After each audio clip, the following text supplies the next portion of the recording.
अस्सलाम वालेकुम दोस्तों कुछ नौजवान एक जगह पर बैठे हुए आपस में बातचीत कर रहे थे। उन तमाम नौजवानों का आपस में बातचीत का अंदाज एहतजाज आमेज और शिकायत आमेज था। कोई कह रहा था कि हमें नौकरियां नहीं मिलती, कोई कह रहा था कि हमें मौके नहीं मिलते, कोई कह रहा था कि हमें दाखिले नहीं मिलते। उनके करीब ही एक निस्बतन ज़्यादा उम्र का शख्स भी बैठा था जो उनकी बातों को निहायत गौर से सुन रहा था।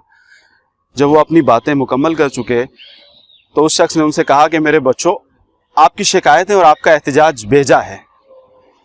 आप चीज़ों को वहाँ तलाश कर रहे हैं जहाँ पर चीज़ें मौजूद नहीं हैं। आप अपनी काबिलियत को बढ़ाएं, अपने मयार को बढ़ाएं। आपके लिए काम ही काम है और आप कभी नाकाम नहीं होंगे। आप डॉक्टर हैं, इंजीनियर हैं, आप साइंसदान हैं, आप तालिब इल्म हैं, आप किसी भी शोबा है ज़िंदगी से ताल्लुक़ रखते हैं। आप अपने काम को मयारी और बेहतरीन करने की कोशिश करें, आपके नाकाम होने का तसव्वुर ही पैदा नहीं होता।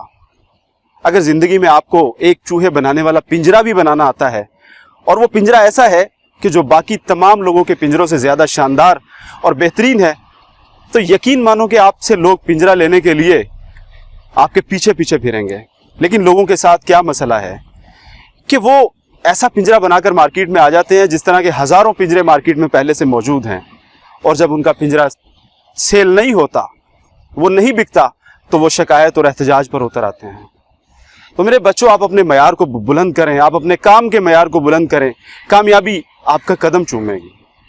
और हमेशा आम जगह और सतही जगह वो हमेशा भरी हुई होती हैं, उन पे हमेशा भीड़ लगी होती है, लेकिन बुलंद जगह, मयारी जगह और बहुत ऊंची मंजिलें वो हमेशा खाली होती हैं, लेकिन वो इंतज़ार कर रही होती हैं उन लोगों का जो लोगों से बढ़ के काम करते हैं, जो लोगों से एक मील ज़्यादा दौड़ते हैं, जो लोगों से, दूसरे आम लोगों से ज़्यादा मयार देने के आदी होते हैं।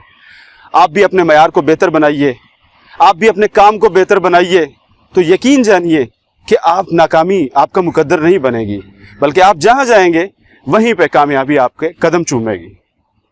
बहुत शुक्रिया।